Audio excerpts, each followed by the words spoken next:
In this video, I will be working out the section 8.3 notes, which is all about graphing reciprocal functions.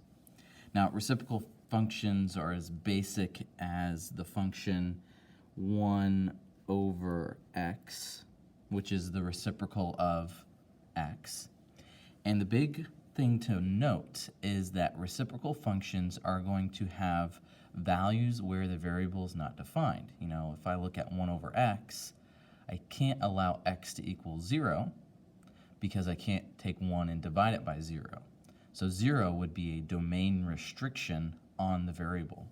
And so here, the actual definition of a reciprocal function has an equation of where you take 1 divided by an actual function itself, and it's a linear function, so 1 over a sub x. And so, once again, we don't want that to equal 0.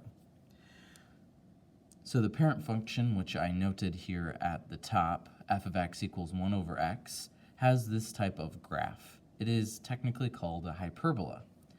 And a hyperbola has two different parts, and they are split by both a vertical asymptote and a horizontal asymptote. And the reason for that is because since the domain is restricted at 0, I get this vertical asymptote, and because there's a domain restriction, we also will get a restriction on the range as well, which just happens to be 0 for this function as well. Since it's the parent function, both x and y don't end up being 0. But we'll talk more about that in a second. But the parent function, I can have the domain be anything but 0 and the range be anything but 0. But because of that, there are no intercepts on this graph. But if I take this parent function and change it a little bit, we can see that these denominators are going to change along with the numerators, but the denominators are important because I can find out maybe where the domain restriction is going to be just by looking at that denominator. So if I look at x plus 2, if I had x equals negative 2, negative 2 plus 2 would give me 0. Negative 3 divided by 0 is not defined. So x cannot equal negative 2. Over here, I can't have x equal 5. And right here, I can't have x just equal 0. And that looks similar to the parent function. The only difference is the 3 in the numerator. But in essence, this first part right here, this front page, is all about getting a look at what the graph looks like, knowing that the graph has both a vertical and a horizontal asymptote, and knowing that both the domain and the range are going to be restricted because of the fact that there are some asymptotes that are formed from these values that are not defined. Now we're going to see those vertical and horizontal asymptotes change their location, and that's what we're going to practice in these two problems at the bottom. So in problem number 1, I have f of x is equal to 2 over x minus 3. To find the vertical asymptote, and I'm just going to denote that VA, to find the vertical asymptote, you will take the denominator, set it equal to 0, and solve for x. And so I get x equals 3, and you can see right here, there's that vertical asymptote. The horizontal asymptote, if you look at the equation, so I'm trying not to look at the graph just for the answer because I want you to be able to do these without the graph provided. The horizontal asymptote is going to be a number that is added or subtracted on the end of the function. And right now, there isn't anything being added or subtracted. So the horizontal asymptote is at y is equal to 0. Remember, vertical lines are x is equal to a number. Horizontal lines are y is equal to a number. Now, because I have these vertical and horizontal asymptotes, my domain and my range are going to be restricted. So for the domain, I can have everything but this 3.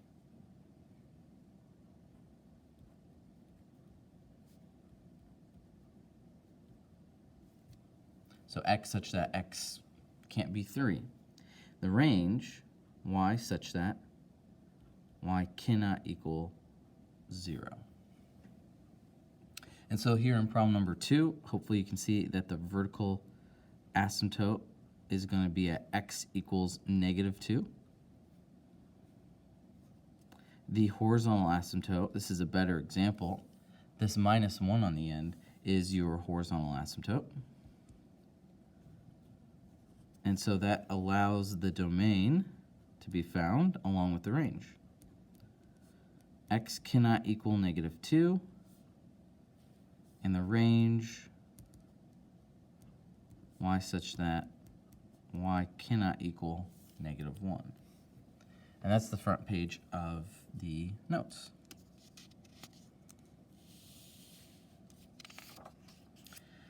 So what we just saw in the kind of the last problem there is we saw some transformations of those reciprocal functions. So what happens when there is a binomial in the denominator versus maybe a value being added or subtracted on the end of the function. Now this h value, whatever is being added or subtracted here, that's the horizontal translation. And so you can kind of read through the different notation here to see how it moves left or right. But basically, the way that I'll teach you how to do these is if you find the asymptote first, the horizontal translation will be taken care of for you, and you won't have to worry about memorizing this different information. Now, the k value is that's technically called the vertical translation, but once again, if you find the horizontal asymptote first, that will shift the graph either up or down, and it'll kind of do this work for you. But the big thing to pay attention to is the a value, and that's the numerator.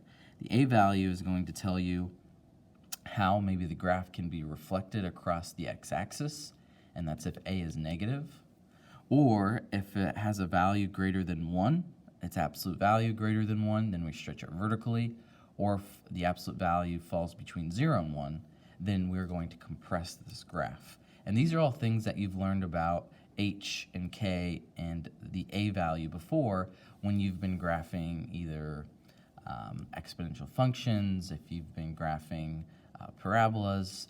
All of what we've graphed previously follow these rules just in slightly different ways because the graphs look slightly different. But let's go ahead and look at these, and I'll show you a pretty straightforward way to graph these reciprocal functions. First thing we're going to do is find the asymptotes. So we know that for number 1, the vertical asymptote should be at x equals 4. So I'm going to go ahead and put that in the graph.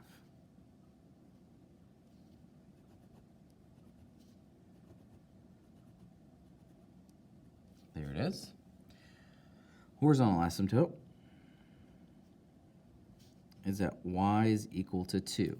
So I'll go ahead and put that in as well.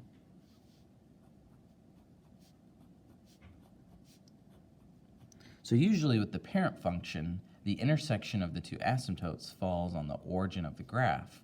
But now we have shifted the graph right 4 units, that's like my h value, and then up 2 units, which is my k value.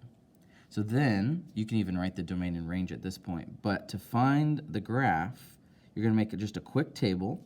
You're going to test 1 point to the left and test 1 point to the right, just to get an idea of where these curves are. But you're probably not going to be a lot more specific than that for now. This is all we're going to do at the moment. So if the vertical asymptote's at 4, there's no point there, okay? It's undefined. But I want you to test 3 along with testing 5. And so if I plug in 3 here, 3 minus 4 is -1. 2 divided by -1 is -2. -2 plus 2 is 0. And if you plug in 5, you should get back 4. So I'm going to go ahead and plot those 2 points.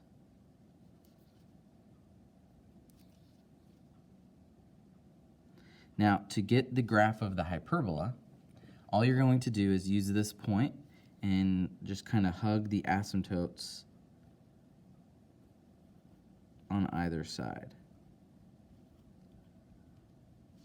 So here's one branch, and then here comes the other.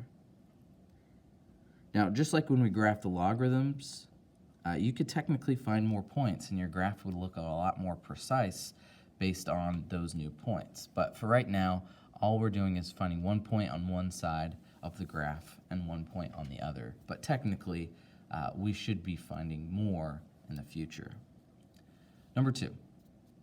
Oh, and the domain and range here, before I forget. The domain should be x such that x cannot equal 4. That's the restriction on the domain. And the range restriction is y such that y cannot equal 2. Okay, so I'm going to go ahead and graph the next one here, and then I'll probably just show you what the graphs looks like for 3 and 4. So number 2, we have the vertical asymptote at x equals -1.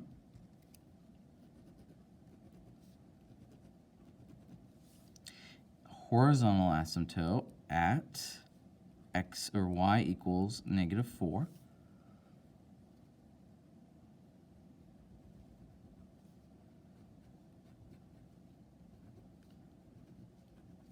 All right, and I'm going to make a table.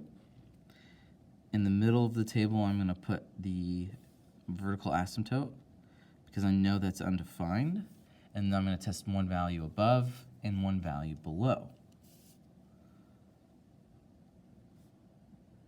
All right, so if I plug in -2, -2 plus 1 is -1, -3 divided by -1 is 3, 3 minus 4 is -1, and if you plug in 0, you should get -7.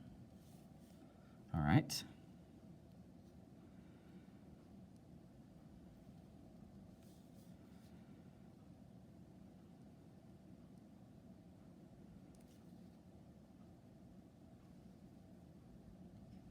And then once I plot those, go ahead and make your graphs.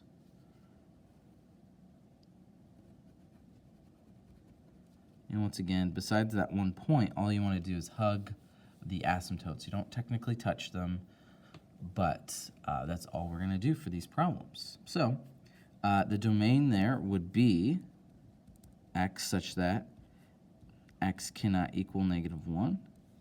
And the range, y such that y cannot equal -4. So you probably should have a pretty clear picture on how to work these. If you're curious about the last two, feel free to look at them here, but this is basically the video for today. And here are these kind of last two graphs if you want to take a moment and look at those. But that's all I've got for today. Feel free to pause the video at this point to look at these last two problems.